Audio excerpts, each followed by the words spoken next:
Dear students, welcome to the new class of Computer Science.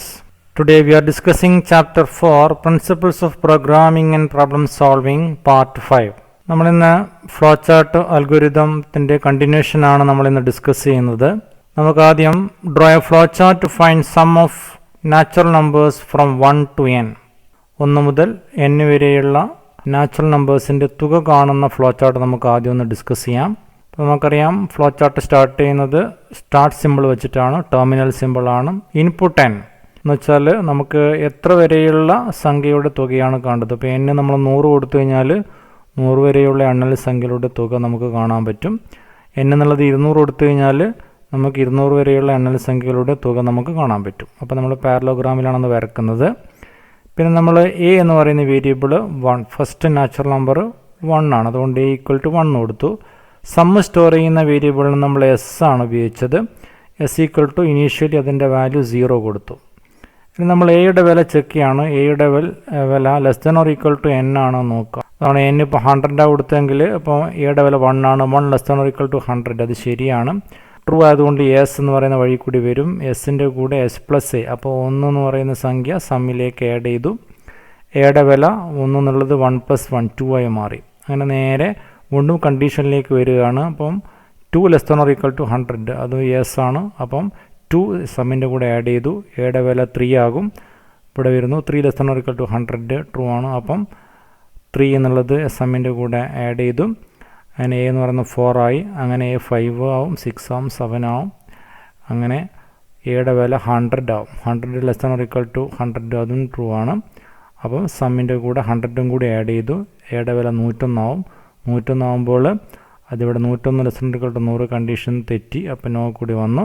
അപ്പോൾ നമുക്ക് കിട്ടിയിരിക്കുന്ന ആ തുക ഇവിടെ പ്രിൻ്റ് തുക ഇവിടെ പ്രിൻ്റ് ചെയ്യും. നമ്മുടെ അൽഗോരിതം ഇവിടെ, നമ്മുടെ ഫ്ലോ ചാർട്ട് ഇവിടെ സ്റ്റോപ്പ് ആവും. ഓക്കെ, അപ്പോൾ ഈ ഒരു ഫ്ലോ ചാർട്ടിൽ നമ്മൾ കണ്ടീഷൻ കഴിഞ്ഞിട്ടാണ് നമ്മൾ ബോഡി എഴുതുന്നത്. This called body of the loop. ഇതിന് നമ്മൾ ഇനീഷ്യലൈസേഷൻ എന്ന് പറയും, ഇതിനെ കണ്ടീഷൻ എന്ന് പറയും, ഇതിന് നമ്മൾ ബോഡി ഓഫ് ദ ലൂപ്പ് എന്ന് പറയും, ഇതിന് നമ്മൾ അപ്ഡേറ്റ് എക്സ്പ്രഷൻ എന്ന് പറയും. അപ്പോൾ കണ്ടീഷൻ കഴിഞ്ഞിട്ടാണ് ബോഡി ഓഫ് ദ ലൂപ്പ് വരുന്നത്, അല്ലേ? അപ്പോൾ ഇതിനെ നമ്മൾ എൻട്രി കൺട്രോൾഡ് ലൂപ്പ് എന്ന് പറയും. ഇതിന് നമ്മൾ എൻട്രി കൺട്രോൾഡ് ലൂപ്പ്. എന്താണ് എൻട്രി കൺട്രോൾഡ് ലൂപ്പ് എന്ന് പറയുന്നത്? നമ്മൾ ഈ ബോഡി, ഇതാണ് നമ്മുടെ ബോഡി ഓഫ് ദി ലൂപ്പ് എന്ന് പറയുന്നത്, അല്ലേ? എന്നാൽ ലൂപ്പ് എന്ന് പറഞ്ഞാൽ എന്തായിരുന്നു? കുറേ ഇത്രയും സ്റ്റേറ്റ്മെൻറ്റ്, ഈ 2 സ്റ്റേറ്റ്മെൻറ്റ് ആവർത്തിച്ച് ചെയ്യുന്നതിനെ എന്താ പറയുന്നത്? ലൂപ്പ് എന്ന് പറയുന്നത്, അല്ലേ? അപ്പോൾ കണ്ടീഷൻ ശരിയാകുന്ന കാലത്തോളം. അപ്പോൾ ഇതിനെ നമ്മൾ ബോഡി ഓഫ് ദി ലൂപ്പ് എന്ന് പറയാം. അപ്പോൾ കണ്ടീഷൻ കഴിഞ്ഞിട്ടാണ് ബോഡി ഓഫ് ദി ലൂപ്പ് വരുന്നത്. അങ്ങനെയുള്ളത് നമ്മൾ എൻട്രി കൺട്രോൾഡ് ലൂപ്പ് എന്ന് പറയും. ഓക്കെ, അപ്പോൾ നമ്മളിപ്പം കണ്ടിരിക്കുന്ന ഫ്ലോ ചാർട്ടിൻ്റെ അൽഗോരിതമാണിത്. Write an algorithm to find sum of natural numbers from 1 to n. നമ്മൾ നേരത്തെ തന്നെ സ്റ്റാർട്ടാണ് ഫസ്റ്റ് ഇൻപുട്ട് n. എയുടെ വില 1 ആക്കുന്നു. സമ്മിൻ്റെ വില എസ് എന്ന് പറയുന്ന വേരിയബിളാണ് നമ്മൾ സമ്മ് സ്റ്റോർ ചെയ്യുന്നത്. അത് നമ്മൾ 0 ആക്കി മാറ്റുന്നു. Repeat step 5 and 6 while a <= n. Repeat എന്ന് വെച്ച് കഴിഞ്ഞാൽ ആവർത്തിച്ച് ചെയ്യും. ഏതൊക്കെ? 5ഉം 6ഉം. ഈ 2 സ്റ്റെപ്പ് ഇങ്ങനെ ആവർത്തിച്ച് ചെയ്തുകൊണ്ടേ ഇരിക്കുക. ഇതുവരെ എയുടെ വില <= n ആകുന്നതുവരെ ചെയ്തുകൊണ്ടിരിക്കുക, അല്ലേ? അപ്പോൾ ഇതാണ് നമ്മുടെ ലൂപ്പ്. അപ്പോൾ ലൂപ്പിൽ നമ്മൾ കണ്ടീഷനാണ് ആദ്യം ചെയ്തത്. കണ്ടീഷൻ കഴിഞ്ഞിട്ടാണ് ബോഡി വരുന്നത്, അല്ലേ?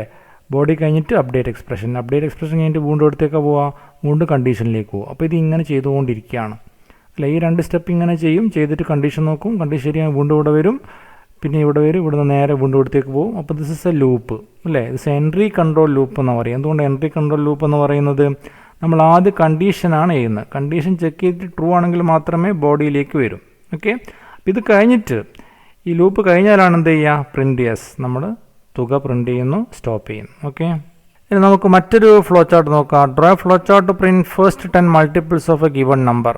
അപ്പോൾ ഒരു നമ്പർ കൊടുത്തു കഴിഞ്ഞാൽ ആ നമ്പറിൻ്റെ 10 മൾട്ടിപ്പിൾ പ്രിൻ്റ് ചെയ്യുന്ന ഫ്ലോ ചാർട്ടാണിത്. അപ്പോൾ സ്റ്റാർട്ട് ഇൻപുട്ട് n. ഇപ്പോൾ എന്നിൻ്റെ വില നമ്മൾ 5 കൊടുത്തു എന്ന് വിചാരിച്ചോ. അപ്പോൾ 5ൻ്റെ മൾട്ടിപ്പിൾ ഏതൊക്കെയാണ്? 5ൻ്റെ മൾട്ടിപ്പിൾ 5, പിന്നെ 10, 15, അല്ലേ? 20, അങ്ങനെ പോകണം. അപ്പോൾ നമുക്കിവിടെ നോക്കാം. അപ്പോൾ ഇൻപുട്ട് n, അപ്പോൾ അതിന് ഞാൻ 5 എന്ന് വില കൊടുത്തു. a = 1 ആണ് കൊടുത്തത്. m = a × n. m = 1 × 5, അപ്പോൾ 5 ആണ് വരിക. പ്രിൻ്റ് ചെയ്യാം. അപ്പോൾ 5 ഒന്ന് പ്രിൻ്റ് ചെയ്തു. a = a + 1. എയുടെ വില 2 ആയി. 2 <= 10 ശരിയാണ്. 2 <= 10 ശരിയായതുകൊണ്ട് എസ് കൂടി ഇങ്ങനെ വരും. അങ്ങനെ വന്നിട്ട് പിന്നെ ഇവിടെ വരും. m = a × 10. എയുടെ വില ഇപ്പോൾ എത്രയായി? 2 ഗുണിക്കണം 5 10 അല്ലേ, എമ്മിൻ്റെ വില 10. അപ്പോൾ പ്രിൻറ്റ് ചെയ്യാം. അപ്പോൾ 10 പ്രിൻറ്റ് ചെയ്യുന്നു. a = a+1 a = 2+1 3 ആവുന്നു. ഇവിടെ വന്നു 3 ≤ 10 ശരിയാണ്. വീണ്ടും എസിലേക്ക് കൂടി വരുന്നു. അപ്പോൾ m = a × n. അപ്പം 3 × 5 15 ആയി. 15 പ്രിൻറ്റ് ചെയ്യുന്നു. എയുടെ വില 4 ആവുന്നു. അങ്ങനെ എയുടെ വില 4 ആകുമ്പം പിന്നെ 20 പ്രിൻറ്റ് ചെയ്യും, 25 പ്രിൻറ്റ് ചെയ്യും. അങ്ങനെ എയുടെ വില അവസാനം 10 ആവും. 10 ആയി കഴിഞ്ഞാൽ a = a+, 9 + 1 10 ആയി വിചാരിച്ചു. അപ്പോൾ 10 ≤ 10 അതും ശരിയാണ്. അപ്പോൾ എസ് കൂടി വരും. അപ്പോൾ ഇവിടെ m = a × n. അപ്പം 10 ഗുണിക്കണം 5 അത് 50 ആയി. പ്രിൻറ്റ് ചെയ്യാം. അപ്പോൾ 50 പ്രിൻറ്റ് ചെയ്തു. a = a+1 11 ആയി. 11 ≤ 10 അത് നോ ആണ്. നോ ആകുമ്പോൾ സ്റ്റോപ്പ് ചെയ്യും. അപ്പോൾ ഇവിടെ നമ്മൾ എന്താ ഔട്ട്പുട്ട് വരിക? 5 എന്ന് ആദ്യം വരും, പിന്നെ 10 15 20 25 30 35 40 45 50 വരെ പ്രിൻറ്റ് ചെയ്യും, പിന്നെ സ്റ്റോപ്പ് ആവും. അപ്പോൾ ഈ ഒരു ഫ്ലോ ചാർട്ടിൽ നമ്മൾ ശ്രദ്ധിക്കേണ്ട കാര്യം എന്ന് വെച്ച് കഴിഞ്ഞാൽ നമ്മൾ കണ്ടീഷൻ ഇവിടെ എഴുതിയിരിക്കുന്നത്, കണ്ടീഷൻ എഴുതിയിരിക്കുന്ന ബോഡി ഇത് രണ്ടുമാണ്. ഇതിൻ്റെ ബോഡി ഓഫ് ദ ലൂപ്പ് ഇത് രണ്ടുമാണ്. ബോഡി കഴിഞ്ഞിട്ട് അപ്ഡേറ്റ് എക്സ്പ്രഷൻ. ഇവിടെ ഇനീഷ്യലൈസേഷൻ ഇതാണ് ഇനീഷ്യലൈസേഷൻ എക്സ്പ്രഷൻ, ഇനീഷ്യൽ സ്റ്റേറ്റ്മെൻറ്റാണിത്. അത് കഴിഞ്ഞിട്ട് നേരെ ബോഡിയിലേക്കാണ്. ഇത് രണ്ടും ബോഡി ഓഫ് ദ ലൂപ്പാണ്. ഇത് അപ്ഡേറ്റ് എക്സ്പ്രഷൻ. അപ്പം ബോഡി കഴിഞ്ഞിട്ടാണ് നമ്മൾ കണ്ടീഷൻ എഴുതുന്നത്. അതുകൊണ്ട് ഇതിനെ നമ്മൾ എക്സിറ്റ് കൺട്രോൾഡ് ലൂപ്പ് എന്ന് പറയും. എന്തുകൊണ്ട് എക്സിറ്റ് കൺട്രോൾ ലൂപ്പ് എന്ന് പറയുന്നത്? ഇവിടെ കണ്ടീഷനോട് എഴുതിയിരിക്കുന്നത് ബോഡി കഴിഞ്ഞിട്ടാണ് കണ്ടീഷൻ എഴുതിയിരിക്കുന്നത്. അതായത് ആദ്യമേ ബോഡിയിലേക്ക് പ്രവേശിക്കും. ബോഡിയിൽ പ്രവേശിച്ചതിന് ശേഷം അപ്ഡേറ്റ് എക്സ്പ്രഷനും കഴിഞ്ഞിട്ടാണ് കണ്ടീഷനിലേക്ക് വരുന്നത്. അപ്പോൾ കണ്ടീഷൻ ആദ്യം തെറ്റാന്ന് വിചാരിച്ചോ, കണ്ടീഷൻ ആദ്യം തെറ്റാണെങ്കിലും ഒരു പ്രാവശ്യം ബോഡി എന്ത് ചെയ്യും? എക്സിക്യൂട്ട് ചെയ്യും. അതുകൊണ്ട് ഇതിനെ നമ്മൾ എക്സിറ്റ് കൺട്രോൾഡ് ലൂപ്പ് എന്ന് പറയും. Exit controlled loop. ഇനി നമുക്കിതിൻ്റെ അൽഗോരിതം നോക്കാം. നമ്മൾ കണ്ടിരിക്കുന്ന ഫ്ലോ ചാർട്ടിൻ്റെ അൽഗോരിതമാണ് അവിടെ എഴുതിയിരിക്കുന്നത്. അപ്പോൾ സ്റ്റാർട്ട് ഇൻപുട്ട് n a = 1. അപ്പോൾ m = a × n. പ്രിൻറ്റ് ചെയ്യാം. a = a+1. ഈ 3 കാര്യങ്ങളും എന്ത് ചെയ്യണം? റിപ്പീറ്റ് സ്റ്റെപ്പ് 4 to 6 4 5 6 ഈ 3 സ്റ്റെപ്പ് എന്ത് ചെയ്യണം? റിപ്പീറ്റ് ചെയ്തുകൊണ്ടേയിരിക്കണം. While a < 10. അപ്പോൾ നമ്മൾ ഈ കണ്ടീഷൻ എവിടെ എഴുതിയിരിക്കുന്നത്? ഇത് ബോഡിയാണ്. ബോഡി കഴിഞ്ഞിട്ടാണ് കണ്ടീഷൻ എഴുതിയിരിക്കുന്നത് അല്ലേ? അപ്പോൾ ഇതിൻ്റെ അർത്ഥം എന്താണ്? 4 5 6 സ്റ്റെപ്പ് ഇങ്ങനെ ചെയ്തുകൊണ്ടേയിരിക്കുക. ഏതുവരെ? എയുടെ വില 10 കുറവോ 10 വരെ ആകുന്നത് വരെ ഇതിന് 10 കൂടുതലായി കഴിഞ്ഞാൽ നിർത്തണം. അതാ പറയുന്നത്. അപ്പോൾ നമ്മൾ കണ്ടീഷൻ എഴുതിയിരിക്കുന്നത് ബോഡി ഓഫ് ദ ലൂപ്പിന് ശേഷമാണ്. അതുകൊണ്ട് ഇതിനെന്ത് പറയും? നമ്മൾ എക്സിറ്റ് കൺട്രോൾഡ് ലൂപ്പ് എന്ന് പറയും. Exit controlled loop. ഓക്കെ. അപ്പോൾ ഇതാണ് നമ്മൾ എഴുതിയിരിക്കുന്നത്. ഇൻ ദ എബോവ് 2 അൽഗോരിതം നമ്മളിപ്പോൾ 2 അൽഗോരിതം ഫ്ലോ ചാർട്ടും കണ്ടു. Loops are used in 2 different ways. Loop 2 വ്യത്യസ്ത രീതിയിൽ ഉപയോഗിച്ചിരിക്കുകയാണ്. ഇൻ ദ ഫസ്റ്റ് അൽഗോരിതം നമ്മൾ ആദ്യം കണ്ടതിലോ condition is checked before the execution of the body. അപ്പോൾ കണ്ടീഷൻ ചെക്ക് ചെയ്യുന്നത് ബോഡി എക്സിക്യൂട്ട് ചെയ്യുന്നതിന് മുന്നെയാണ്. So it is called entry controlled loop. അത് നമ്മളെന്ത് പറയും? എൻട്രി കൺട്രോൾഡ് ലൂപ്പ് എന്ന് പറയും.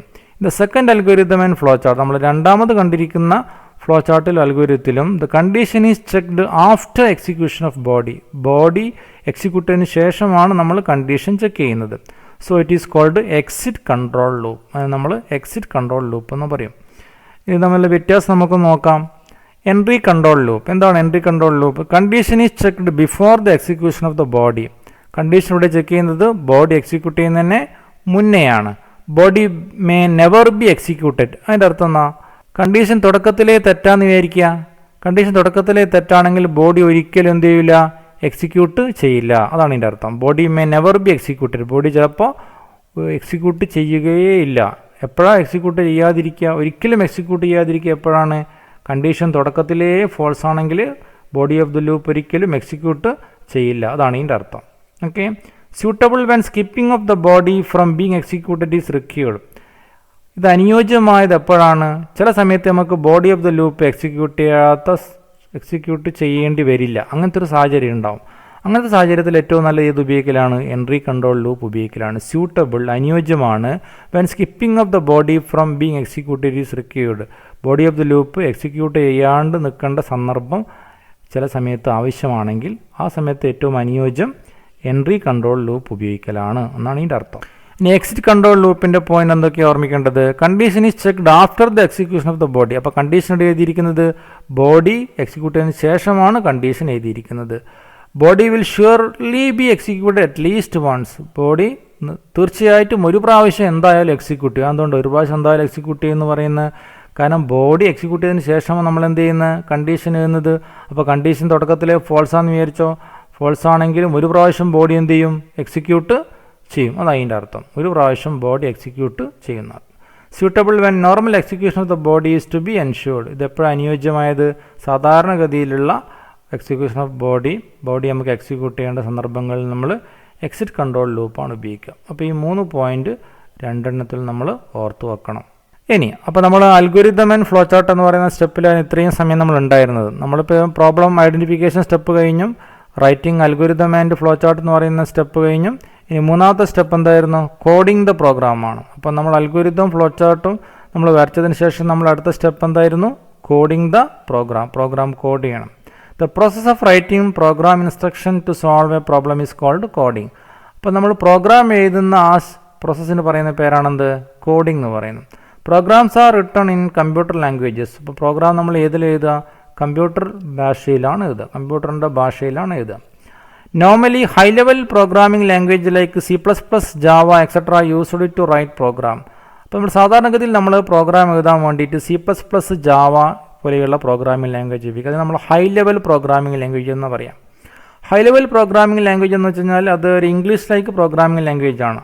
ആ പ്രോഗ്രാമിംഗ് ലാംഗ്വേജ് ഉപയോഗിച്ചുകൊണ്ട് നമുക്ക് ഏത് മെഷീനിലും നമുക്ക് എന്ത് ചെയ്യാൻ പറ്റും, പ്രോഗ്രാം ചെയ്യാൻ പറ്റും. നമുക്ക് ലാപ്ടോപ്പിൽ ചെയ്യാം, അതുപോലെ തന്നെ ഡെസ്ക്ടോപ്പിൽ ചെയ്യാം, മെയിൻ ഫ്രെയിം കമ്പ്യൂട്ടറിൽ ചെയ്യാം. ഏത് കമ്പ്യൂട്ടറിലും പ്രോഗ്രാം ചെയ്യാൻ പറ്റിയ പ്രോഗ്രാമിംഗ് ലാംഗ്വേജ് ആണെന്ത്, ഹൈ ലെവൽ പ്രോഗ്രാമിംഗ് ലാംഗ്വേജ്. അത് ഇംഗ്ലീഷ് ലൈക്ക് സെൻറ്റൻസ് ആണ്, അതിനാണ് ഉപയോഗിക്കാം.